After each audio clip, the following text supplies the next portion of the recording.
What's going on, guys? Welcome back to the channel. Today, we're going to be going over the Palmetto State Armory Dagger. Now, we are not going to be going over all of the upgrades that are on this thing. Today, we're just going to be talking about the dagger itself and the one upgrade that I think you need to have to make this the perfect pistol at the perfect price for you. We will be going over all of the upgrades that are on here. But that's going to be a separate video. I'm trying to keep these videos shorter because, everyone has that TikTok attention span now. And so the shorter videos seem to do better. So that's where we're trying to stay. As always, guys, this channel is not sponsored, is not monetized.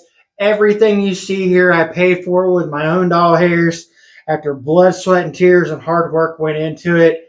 So do me a favor, go down and hit that like button. While you're down there, if that subscriber button is red, go ahead and click it and turn it to gray. Make sure you toggle that notification bell to all so you don't miss out on any videos that are coming out. The PSA Dagger. Why do I think this is a perfect gun for you or anyone to get starting out? Now, if you remember, I used to carry an HK P30. That is still my all-time favorite pistol that I own. It is my bedside gun. I love that thing. And so far, I have yet to get a pistol to top the P30. However, the PSA Dagger is a very close second. It's working its way on edging out that P30, quite honestly. I don't necessarily like Glocks. I don't like the ergonomics of a Glock. However, the majority of the Glock clones, which this is, have borrowed inspiration from HK and like SIG on their ergos. And PSA did a wonderful job of fixing the ergonomics on this versus a Glock. It fits really good in the hand. I did have to do some modification under here. Get into that in the upgrade and mods video. If you are looking for the perfect truck gun, if you are looking for the perfect starter gun, if you're looking for something that in shit hits the fan, Tiawaki, someone shows up and you have to outfit them with everything and you're going to throw them a cheap sidearm, this is it. Everyone says, oh, PSA is garbage, their QC sucks. Why would you want to get something that cheap? And while the QC might have sucked originally, PSA has done a phenomenal job of taking in all the things, all the feedback of what was wrong with their original products and fixing it. Not only that, if you do have an issue, all you have to do is get a hold of customer service and they will fix it for you quick.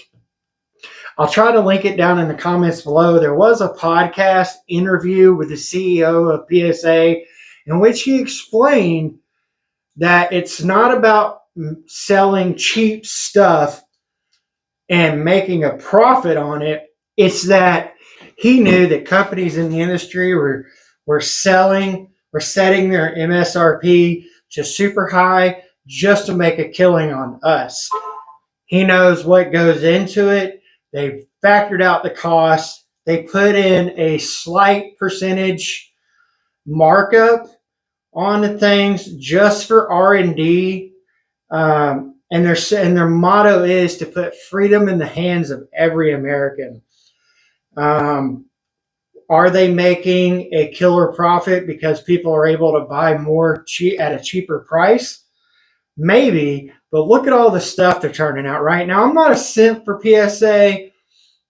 Well, I'm not a shill for PSA. I might be a simp for PSA, and yes, they have liked and shared some of my posts on Instagram, but that's only because I tagged them in it, and they do that for almost everybody. So they don't know who I am. They don't care who I am. They haven't given me any deals or discounts on any of the stuff that you see here that you can't get yourself on their website. What I mean by that? This slide was $195 on sale, and the frame was $49.99. So you're looking at like $250 for a completely functioning pistol.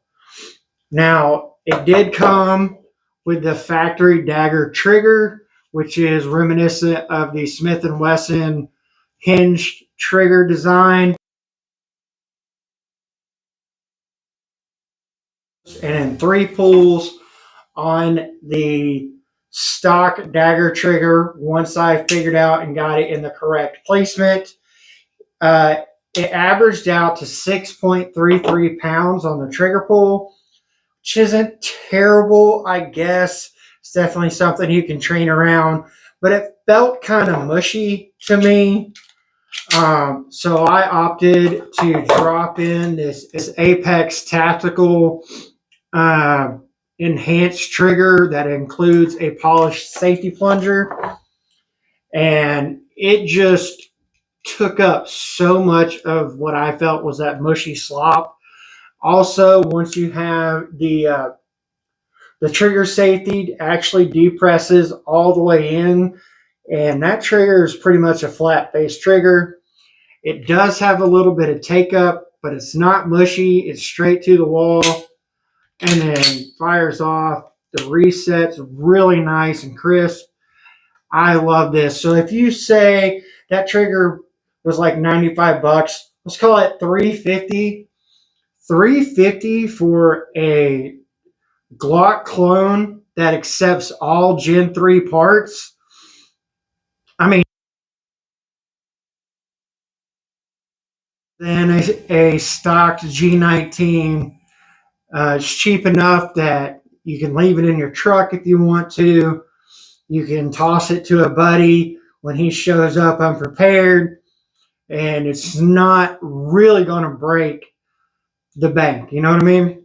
Someone who just didn't care for Glocks and really loved that HK, why would I go with a Gen 3 clone of a Glock? Well, I own an HK, but I don't have HK money. The parts are slightly more expensive and take a little bit longer to get. And in a shit hits the fan situation, Tiawaki, end of the world, whatever you want to call it,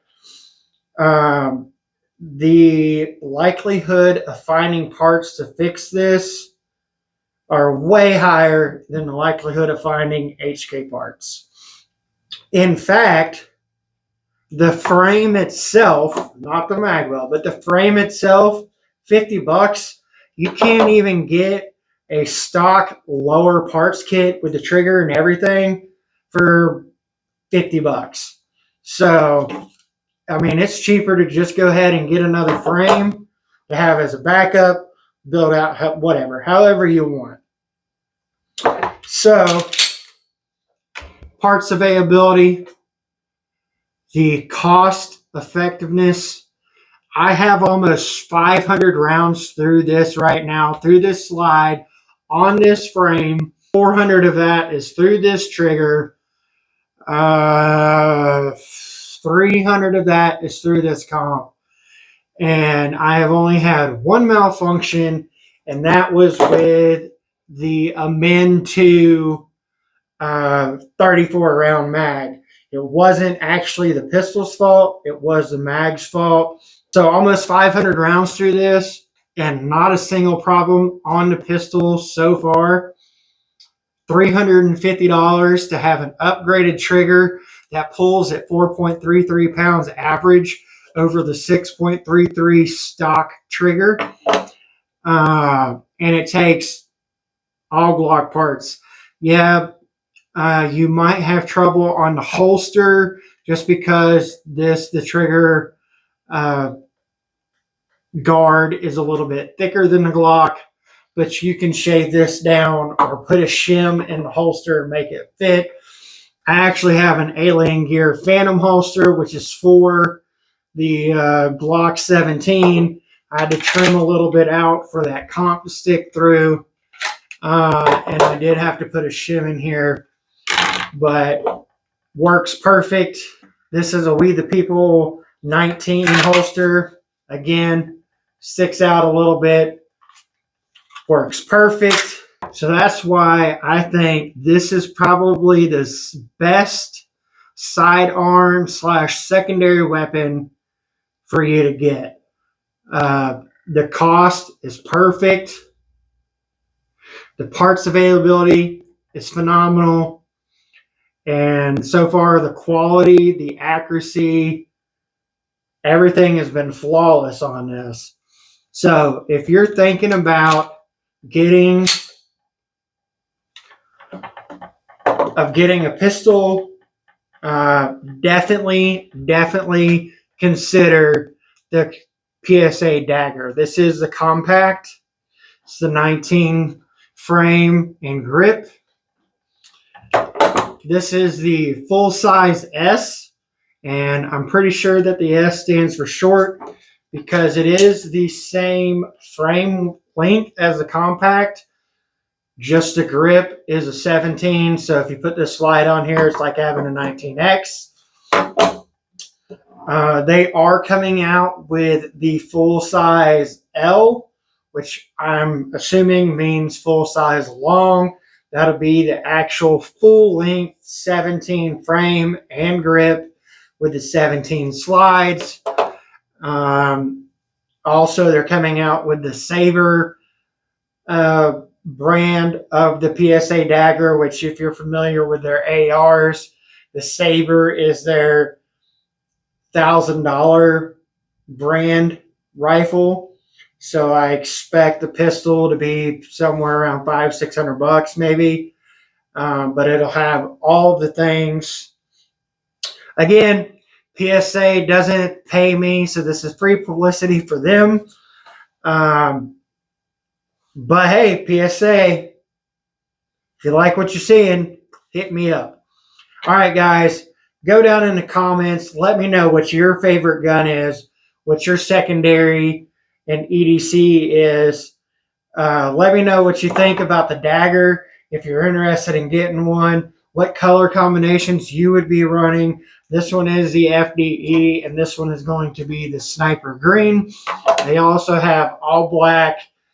They have black and gray. If you're interested in all of these upgrades that are on here, make sure that you come back because the next video is going to be talking about all the upgrades, including how the Apex trigger works against the Dagger stock trigger. All right, guys, that's all I got for you today. Thank y'all for coming. Make sure you come back. Hit that like, hit that subscribe, share it with someone that's into the same things that we are. Help grow this community. Leave me a comment. Stay ready so you ain't got to get ready.